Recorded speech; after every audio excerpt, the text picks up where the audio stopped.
Hi and welcome back to this week's episode of Wellness TV. Have you ever said, it's not my fault, it's in my genes? Or have you heard that said? This week I'm going to introduce you to someone who says that that's just not true. So catch me on the inside and I'll tell you more about it.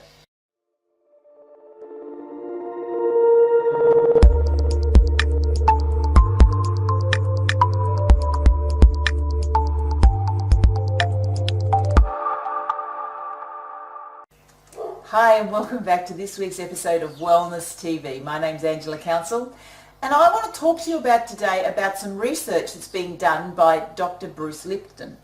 Now Dr. Bruce Lipton has written a few books. He's written a book called The Biology of Belief. He's written one called Spontaneous Evolution. His new one's called The Honeymoon Effect, and he's got a couple of others as well. But he's a stem cell researcher.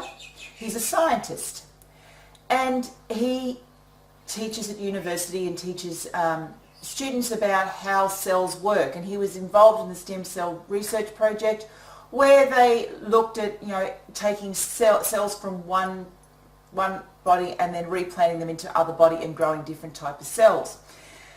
Now the medical dogma has always been that the DNA is the core of our cells, and our DNA and our genes determine how we live our lives and whether or not we get certain diseases and things like that.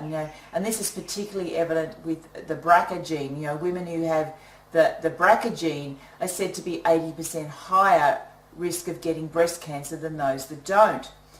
Now Dr. Lipton was looking at this and he was thinking, well, if it's all to do with the genes, if we have a particular gene, why doesn't every single person that have that gene have the same outcome? Because that's not what happens.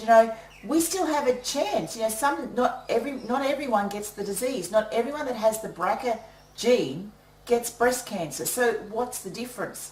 So he did a little bit of research and he really got into this, and he found that environment played a really big role.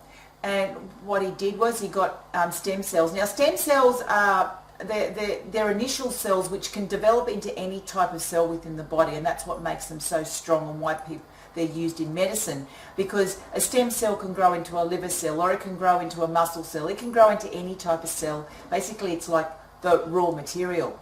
So what Dr. Lipton did was he took one cell, a single cell, and then he got it to multiply. So he then had two cells. Now those two cells were exactly the same genetically because they came from the one source, and then it multiplied and it multiplied and it multiplied, and they continued to grow. So genetically he had two lots of cells that were exactly the same. Now what he did was, in one petri dish he continued to put lots of nutrients in it, and they continued to grow and get healthy. In the other petri dish, what he did was he didn't put nutrients in it. He made the environment very toxic. Those cells started to die off. So then he realized that the health of the cell and the way it replicated was really dependent on its environment. And when he then started to make the unhealthy cells and give them healthy environment, give them healthy nutrients, they started to grow back again. So he discovered this connection between environment, nutrients, and the health of the cells. That was the first step of his research, and that's what we now know is epigenetics. And epigenetics is above the gene, what happens outside of the gene pattern. But the other thing he noticed is he then took this cell and he wanted to know more about the genes and how the DNA was controlling what was going on in the cells. So what he did was he removed the DNA out of the cell. So now what he had was a cell that had no DNA. Now it was always believed within mainstream science and medicine that the DNA was like the brain. It was what told the cell to grow, to multiply, to do everything it needed to do. But he found that when he removed the DNA, the cell continued to function. It continued to grow. It continued to multiply. So he realized it wasn't about the DNA. The DNA didn't control this as well.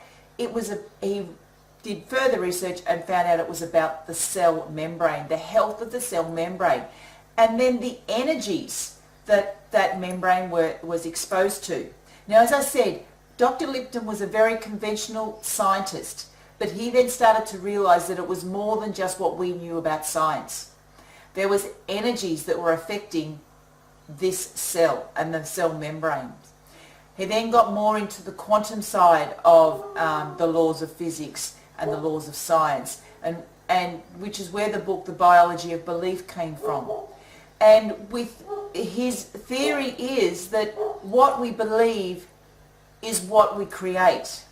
And so if we get told we have a specific gene, if you get told you have the BRCA gene and you believe that you will get breast cancer because you have the BRCA gene, more than likely you will. Because that's the energy that you're putting into the cells, your beliefs. Some of this I know for some people is a little bit woo-woo, but Dr. Lipton continues to work on this research and he's writing more and more books on this. And I think as we get into the future, we're going to realize the impact that our beliefs, our thoughts and the energies that we live with, how they're affecting our health.